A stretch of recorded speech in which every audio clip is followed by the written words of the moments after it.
很多人在问我，5G 能带来什么？我们应该去分析，没有5G 的话，我现在的多少业务是不能真正在做的。I think we have come to accept that it's the natural course of business, especially for a technology like this one. It's not that we're conflicted, it's just that we have to be more purposive and deliberate in the way we invest in 5G.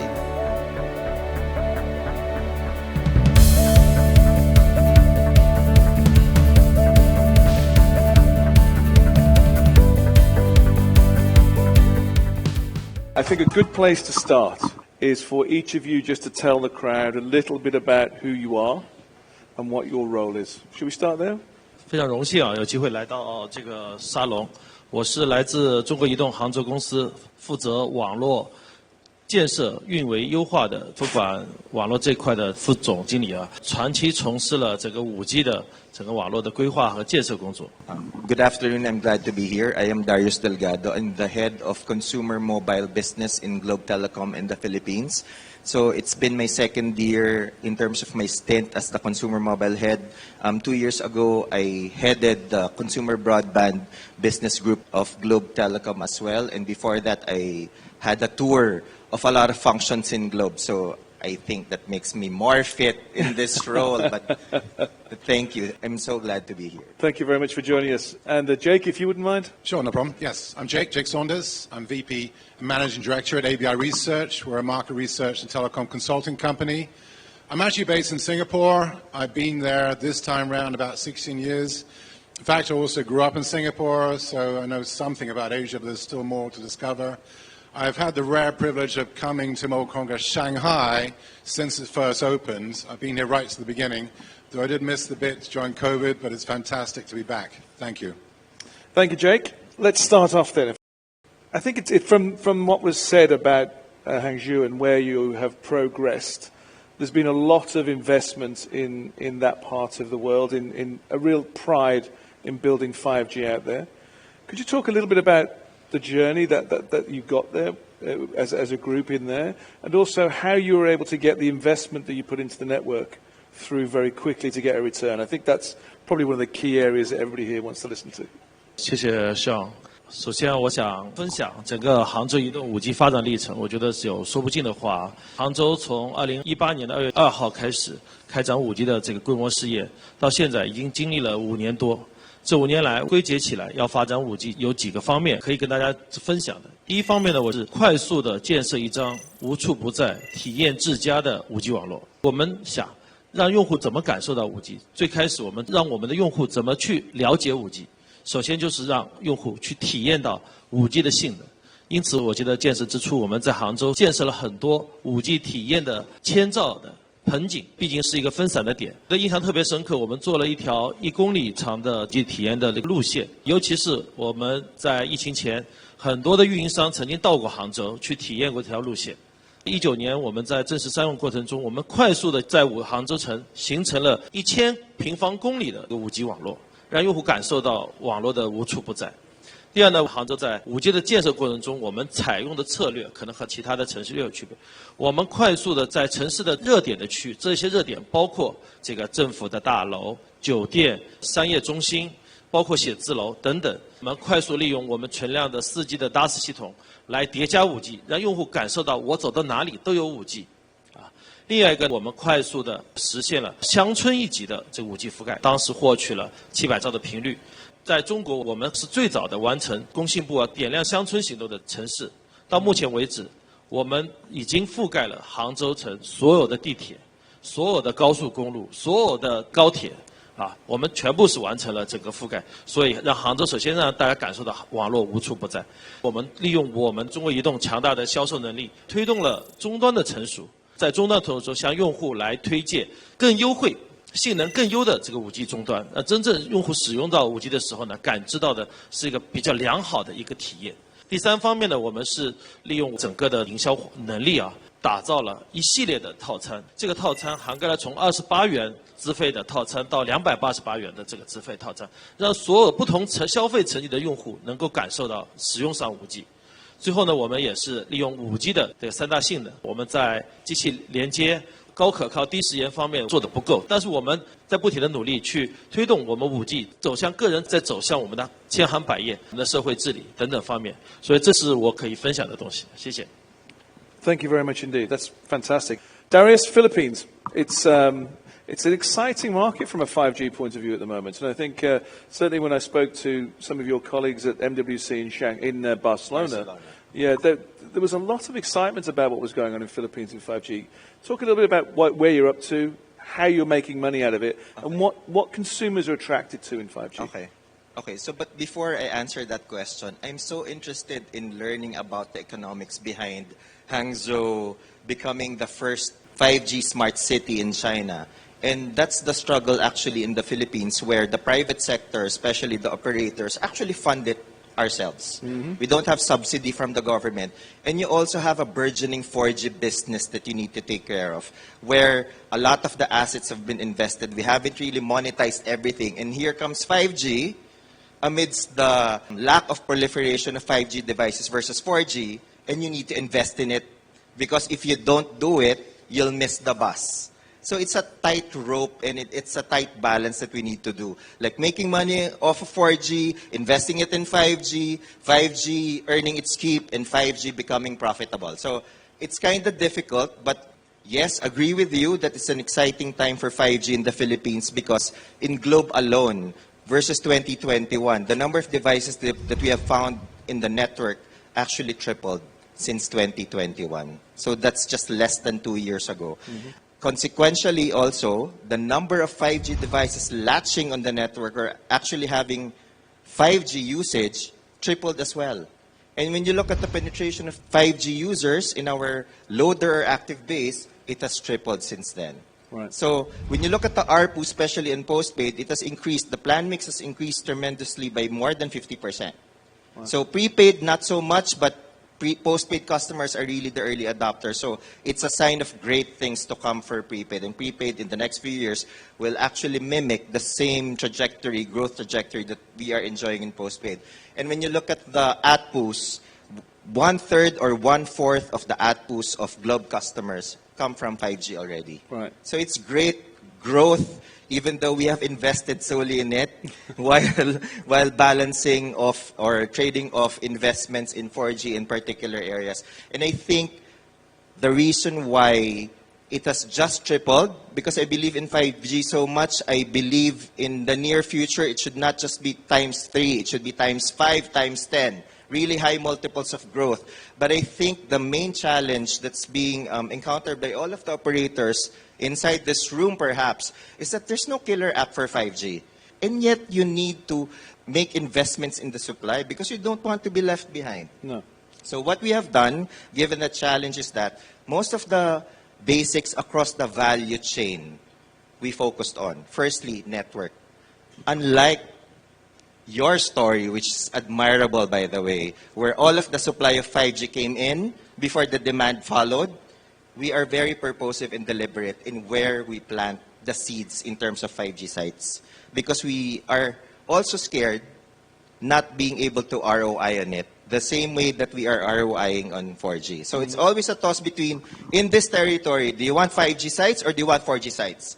And we are very purposive and deliberate in the way we select the areas and the sites where we need to install 5G based on our more intelligent, it becomes more and more intelligent by the day, in the way we forecast 5G device adoption in an area. So we don't forecast nationally, we forecast by territory. And I think that's one of the ways that can make the 5G economics work better. It's not the silver bullet, but it's a great thing to do. Second, in terms of creating the demand, you have to attract customers via pricing too, via your offers. And so we have embedded all of the 5G SKUs in all of our brands, and even in our SIM-only plans on the postpaid side, we have embedded it as a freebie to encourage trial, and then they graduate into a paid service from the free model. So it's a freemium model. Thirdly, we have to push and accelerate device adoption because device is treated as part of supply. It's not only network. The network is useless if there's no device that can latch on it, right? And so we have been cooperating and collaborating with all of our ODMs, ODM partners, to make sure that all of the 5G devices and features are available up to the last model. Even the flagship model should be 5G. Otherwise, we cannot push for it, right? We cannot monetize the capacity.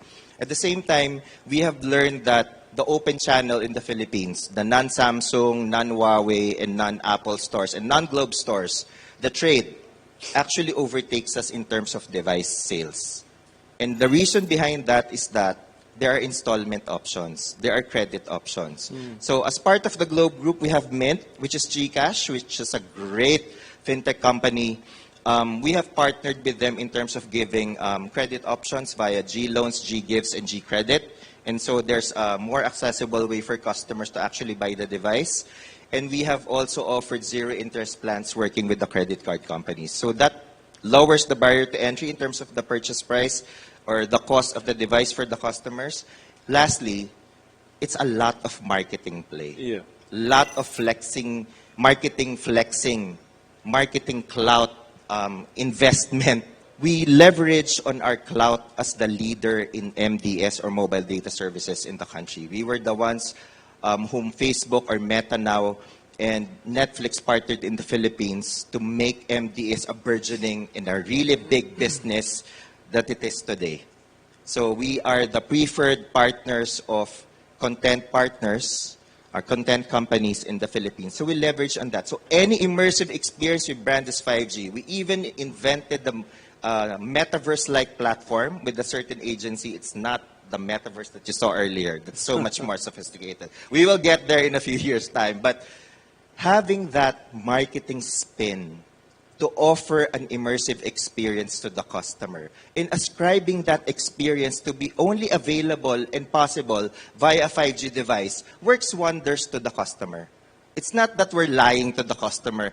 It's packaging it correctly and compellingly so that customers understand that they can only get that service via a 5G device. And that creates a lot of pull for the operator like Globe. Jake, so you're the analyst on this panel. Well, one of the two analysts on this panel. So you kind of look over the top of all this. How does it work? How do you see it working out? How do you see it? Because these are the guys who are on the sharp end of it. These are the guys who are trying to make it work and pay. And how do you see it as an analyst? I mean, it's a fascinating space. I've been tracking this industry for almost 20 years now, and it's really evolved. In the early days, it's about just getting coverage out there. And I have some sympathies with Darius. You know, there are challenges for the modern operator in Asia where they don't get subsidies from the government. I probably would say they should. It's more than just simply a service. It's up there with water, utility, and gas, electricity. It's becoming embedded and fixed into our fabric of our lives. So there are challenges they're faced. There are, I think, the ways governments could help support those processes. There's also the opportunities. So we have seen sort of service revenues in many other parts of the world sort of flatten out. I was very intrigued to see the slides we saw today about the Chinese operators and what they're achieving. And I think one of the dangers we face is the lack of vision and what it can do. It's not just simply about coverage. You know, in England, we say, you know, have you got coverage? Yeah, I've got coverage. You've got coverage. We, you know, hit and miss is where you get coverage. It's a common refrain. But it's got to be much more than that, because reality is how much of the time do we actually are outdoors? 70, 80% of the time we're indoors, where we need that coverage in the living room, upstairs, and so forth. What is it supporting? Not just, yes, receiving a phone call from your grandmother or so forth, but it can enable additional services, and there are tremendous opportunities. So, for example, video gaming, gaming itself is a $47 billion market in Asia. Cloud gaming is starting to pick up. It's about $3 billion, but a lot of it is about the experience. If the experience is there, you can't deliver. Expedia, Google, they tried, they jumped the gun. It was too premature in my opinion. I still believe very much in cloud gaming, but you've got to get the fabric of coverage in place. That's got to be fundamental, and then it can take off. And it's not just simply about gaming and entertainment, it's also education. That same device, that same platform can educate not just kids, but also people in their adulthood getting additional degrees and experience and so forth. The third one is, yes, watching your favorite movies wherever it may be, but there's also the flip side of it. We're all taking videos of ourselves, doing selfies. I can see it's a place where we're moving to sort of personal broadcasting, where people are talking perhaps to a loved one halfway around the world, and therefore you need a good uplink, low latency, and that's going to be quite crucial. We're seeing that being implemented, I think, with 3 in Hong Kong and so forth. Yes. So exciting there. And then the last one I'll wrap up with is fixed wireless access. I mean, Sean, and we've been tracking this space when the days used to be called wireless local loop. Exactly. And it was a terrible thing and the technology wasn't right. But I think now there's the bandwidth, there's the technology, the innovation, there's momentum really to make this harness. I mean, yes, a lot of homes. I mean, I live in Singapore. I've got a fiber optic connection, 1 gig. It's fabulous. But there are many places that don't have that. There are many villages and towns. They could perhaps be using fixed wireless access to get access to people's homes. Because the other reality is in Asia, and they're part of the household. And in many households, Indonesia, Malaysia, extended households, they could also benefit from the access from Wi-Fi access from a hub which has got fixed wireless access. So fixed wireless access, we see it as a market, is about $22 billion of opportunity over the next couple of years. Cloud gaming, about $3 to $4 billion, but ramping up faster than that. Immersive video, $25 billion. So there's money to be made there, but you've got to have the infrastructure in place. Yeah, absolutely. I couldn't agree more. I think some of the numbers I saw from China Mobile in Hangzhou, and also some of the ones that Richard spoke about earlier on, were startling to me, to be honest with you. 5G. I was genuinely taken aback by them. I think the scale of them.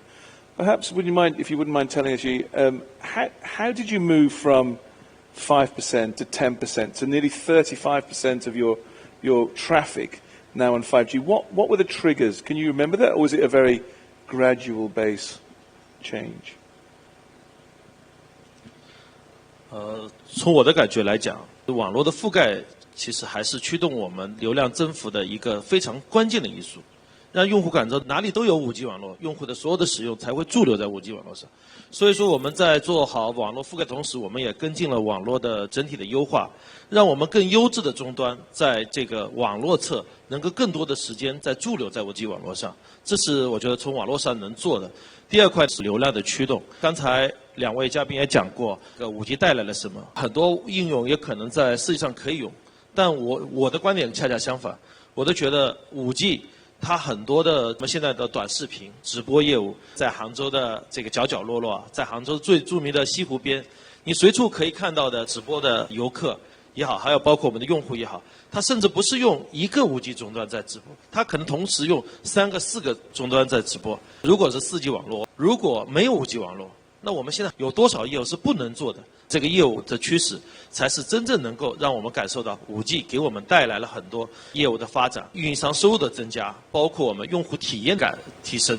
我觉得在很早以前啊，在18年，我也是浙江整个5G 试验的这个牵头人，很多人在问我5G 能带来什么？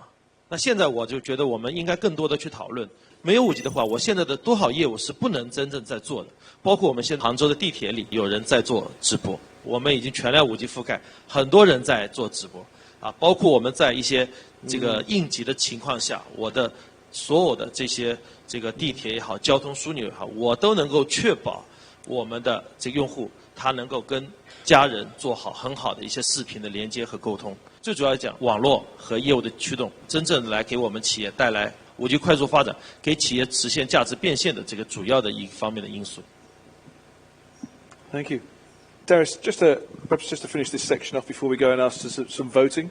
What's next for you guys at Globe? Because it seems like you're in a slightly conflicted path. You're trying to understand where your dollars are going, your pesos are going, that's all important. But what's next? How are you going to drive that a little bit harder, a little bit faster for you to make 5G work even harder for... I think we have come to accept that it's the natural course of business, especially for a technology like this one. It's not that we're conflicted. It's just that we have to be more purposive and deliberate in the way we invest in 5G.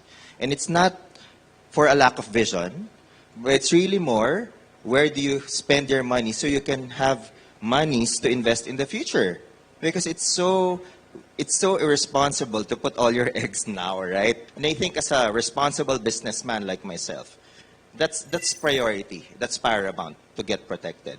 So next steps wise, so number one, we need to, we are leveling up our investment matrix so that we make the right decisions whether it's 4G or 5G. Not giving up on the aspiration of 5G because we are so excited and 5G is so promising such that we wanted it to be a key pillar in growing our economy. It has to make a dent in our economic growth, in our GDP growth, both nationally and locally.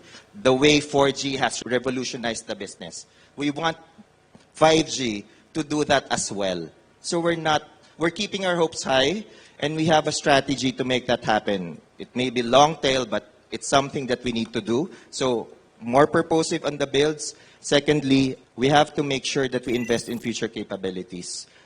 We pride ourselves as Globe, an operator who understands their customer. We're not about launching features and solutions and be techie to the point that the customers don't really understand what the hell we're talking about. We're about solving problems of the nation. We're about understanding where they're coming from and giving them the experiences that they deserve to actually uplift their livelihood. And so we said that for 5G, it's not just about connectivity and entertainment. We have to make health, education, and finance also as immersive as entertainment. Because those four pillars, entertainment, because after the pandemic, the millennials had mental health problems. Entertainment is their solution. Health, a lot of people don't have access to healthcare in the Philippines. We are lagging behind in healthcare. And if people are not healthy, they won't get jobs, they get fired, they die.